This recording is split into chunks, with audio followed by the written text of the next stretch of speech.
So hey guys, welcome back.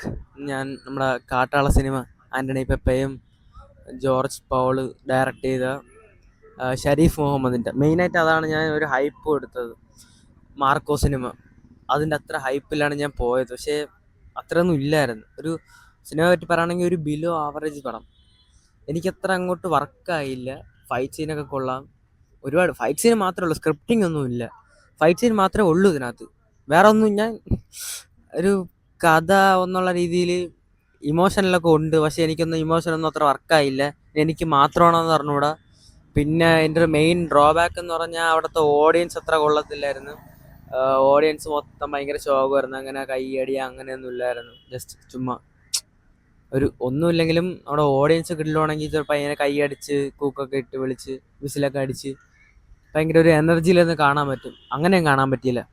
എന്തോ എനിക്കത്ര വർക്കായില്ല. Mark ഒരു 7 അയലത്തുള്ളൂ എന്ന് പറഞ്ഞാൽ അത്ര ഒരു ഹൈപ്പും ഇല്ല. ആൻ്റണി വെപ്പേരെ കുറേ ഇടിയുണ്ട്, നൈസാണ്, എടുത്തു വെച്ചിരിക്കുന്ന രീതി കൊള്ളാം, പൈസ നല്ലപോലെ ഇറക്കിയിട്ടുണ്ട്. അവസാനം ഒരു ക്യാമിയോ ഉണ്ട്. ആ ക്യാമിയോ പീക്ക് ലെവല്. ആകെ സിനിമയ്ക്കകത്ത് ഇഷ്ടപ്പെട്ട കാര്യം എന്ന് പറഞ്ഞാൽ ക്യാമിയോ മാത്രമാണ്. വേറെ ഒന്നും എനിക്ക് ഇഷ്ടപ്പെട്ടില്ലെന്ന് പറഞ്ഞാൽ കണ്ടിരിക്കാൻ കൊള്ളാം, വൺ ടൈം വാച്ചബിളാണ്, അല്ലാതെ ഒരു വകയ്ക്കുള്ളൂല്ല. അപ്പോൾ ഇന്നത്തെ വീഡിയോ ഇത്രേ ഉള്ളൂ. നിങ്ങൾ വേണമെങ്കിൽ പോയി കണ്ട് ഒരു പ്രാവശ്യമൊക്കെ കാണാൻ കൊള്ളാം. മാർക്കോ കണ്ട ആ ഒരു ഹൈപ്പിൽ പോയി കാണലും ഒരിക്കലും അത് വർക്കാവില്ല സിനിമ. അപ്പോൾ ഇന്നത്തെ വീഡിയോ ഇത്രേ ഉള്ളൂ. Okay, by.